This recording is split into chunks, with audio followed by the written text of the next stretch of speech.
Et tout de suite, le décryptage de l'actualité politique en France.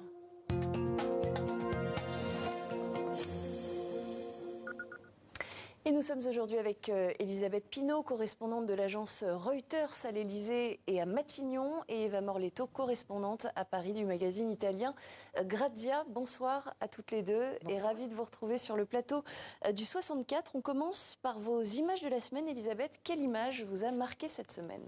Moi, j'ai choisi l'intervention du président de la République dans le Vercors, en hommage à la résistance.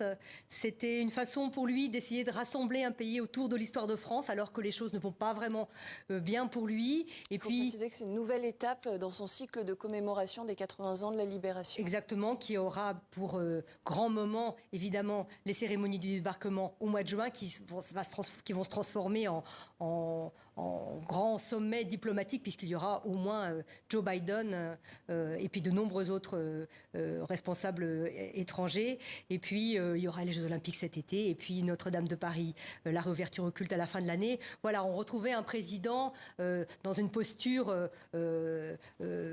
officielle, en essayant, une fois de plus, de rassembler un pays très divisé avec les élections européennes en ligne de mire. Mais on en reparlera, je pense. On en reparlera, donc, de rassembler autour de symboles historiques.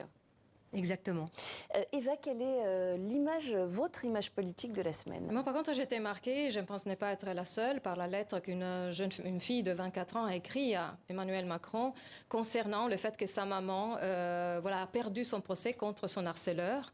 Et ce qui démontre malheureusement que malgré le Grenelle de 2019, la lutte contre la violence faite aux femmes, c'était quand même un des points principaux de campagne d'Emmanuel Macron. Et malgré ce fait, et malgré toutes les mesures qui ont été mises en place, parce qu'après ce Grenelle contre les violences faites aux femmes, il y a eu plusieurs mesures, que ce soit le renforcement des dispositifs du bracelet électronique, que ce soit la mise en place des téléphones grave danger pour ceux qui doivent en profiter, que ce soit le fait de faire des fichiers exprès sur les violences conjugales. On a quand même une augmentation des violences conjugales et on a quand même des juges qui arbitrairement décident que certaines mesures de protection ne doivent plus être mises en place. On a des policiers qui répondent à ceux qui dénoncent des harcèlements, comme quoi le harceleur est dans la rue, que la rue est publique. On a encore énormément de travail à faire. Pourtant, dans un pays comme la France, qui par rapport à d'autres pays a fait des gros pas en avant contre la violence faite aux femmes. Alors je précise que cette lettre ouverte, elle a été lue effectivement par cette jeune femme sur TikTok et la vidéo a fait plus de 2 millions de vues. Alors on n'a pas encore de réponse d'Emmanuel Macron, mais comme on sait qu'il essaye quand même de communiquer avec les citoyens un peu à la manière de Gabriel Attal sur les réseaux sociaux, on peut imaginer que compte tenu du nombre de vues, plus de 2 millions, il puisse y avoir une réponse du chef de l'État ? Mais ça devrait, en tout cas, pour rassurer surtout les femmes, vu que c'est un de ses principaux engagements. Alors, autre grand sujet qui fait l'actualité politique cette semaine, c'est le Premier ministre Gabriel Attal qui vient de passer le cap des 100 jours à la tête du gouvernement. Est-ce qu'il a réussi à imprimer sa marque personnelle ? Oui, c'était l'occasion d'une sorte de premier bilan pour Gabriel Attal, arrivé donc plus jeune Premier ministre de la France, avec cette fougue politique, ce talent politique, cette envie politique. Et puis, ça n'a pas été si facile.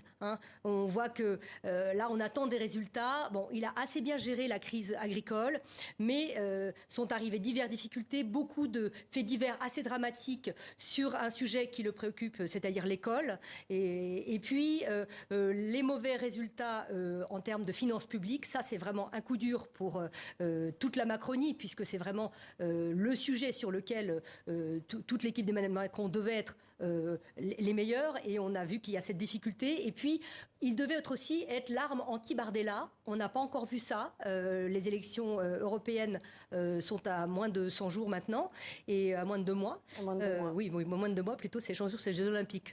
On fait un peu les calendriers. En tout cas, voilà, on attendait Gabriel Attal dans la campagne. On attend toujours qu'il s'y mette vraiment. Il était au meeting pour lancer la campagne de Renaissance à Lille. Mais depuis lors, on n'a pas vu grand-chose sur ce terrain-là. Vous êtes d'accord, Eva? Est-ce que, selon vous, Gabriel Attal a réussi ou non à donner ce second souffle espéré au deuxième quinquennat d'Emmanuel Macron? Alors, oui et non. À l'étranger, il a été beaucoup salué comme voilà, ce Premier ministre jeune, dynamique. Il faut dire que en communication, Gabriel Attal est excellent. Et sur les dossiers éducatifs aussi, il a été très bon. Par contre, on est un peu plus mitigé sur son bilan par rapport au pouvoir d'achat des Français et par rapport à d'autres dossiers, comme l'immigration, par exemple. Et il faut dire que là, il se trouve dans une situation qui pourrait bien se révéler une impasse sur plusieurs choses. Sur le fait déjà qu'il y a des divisions au sein de son propre parti, que ce soit donc sur des sujets comme, par exemple, la taxation de super profit qui est entravée par la partie plus à droite de Renaissance. Et par contre, l'autre sujet, c'est l'assurance chômage, un autre dossier épineux qui, par contre, l'aile gauche ne voit pas de bon œil au sein de son propre parti. Donc, il aura à faire un travail d'équilibrisme un peu compliqué sur ces dossiers-là. Et puis, en effet, je suis d'accord avec Elisabeth sur le fait que sur la campagne des Européennes est plutôt fade, sa présence. D'ailleurs, c'est ça, il est assez absent, hein, finalement, elle est de assez campagne absent. pour les Européennes. On l'a vu en début de campagne au premier meeting de Valérie Ayé. Maintenant, c'est vrai qu'il... Bon, après, il reste 1 mois et demi et on sait que ce genre d'élections que les Français ne connaissent pas, enfin, ils ne s'y intéressent pas vraiment, sauf les toutes dernières semaines, voire les tout derniers jours. Donc, on peut espérer qu'il soit déjà prévu que Gabriel Attal intervienne en cours de campagne et spécialement à la fin, sans oublier que Emmanuel Macron prononce jeudi prochain un grand discours. C'est présenté comme un grand discours sur l'Europe à la Sorbonne, très symbolique. Donc peut-être que le Premier ministre veut laisser le président de la République la primauté de la parole européenne avant de s'engager plus avant dans cette campagne. Je voudrais, c'est une question pour vous, Eva, puisque vous êtes dans les arcanes, on peut le dire, du pouvoir. Une question sur l'épaisseur politique de Gabriel Attal. Comment est-ce qu'il est perçu au sein du gouvernement? Je rappelle qu'il est très jeune, 34 ans, et RFI, nos confrères de RFI, citaient ce matin une ministre qui estimait, sous couvert d'anonymat, qu'il n'est pas à la hauteur. Est-ce que c'est une idée, à votre connaissance, qui est partagée au sein de ses collègues du gouvernement?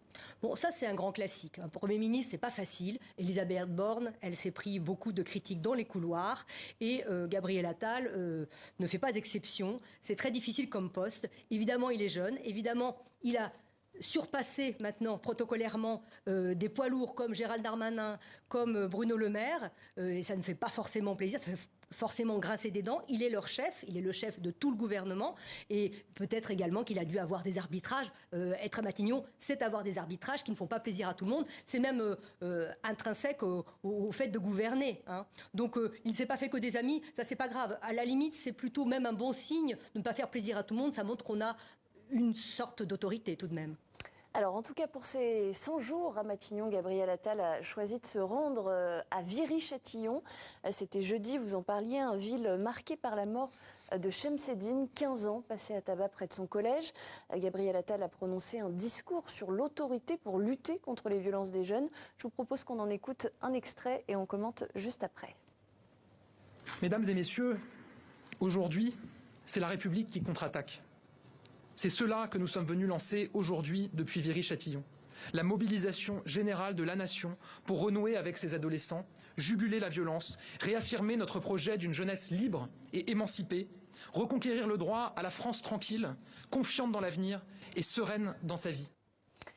Eva, la République qui contre-attaque, mobilisation générale de la nation, reconquérir le droit à une France tranquille. Comment est-ce qu'on peut analyser ces éléments de langage, ce registre de langage qui finalement est très sécuritaire? Est-ce que Gabriel Attal, il essaye d'aller sur le terrain politique du Rassemblement national? Forcément, parce que la sécurité des Français est un grand enjeu et c'est aussi un des soucis majeurs des Français qui expriment régulièrement lors des sondages. Et c'est vrai aussi qu'il y a eu une augmentation de cette violence, une augmentation de l'insécurité.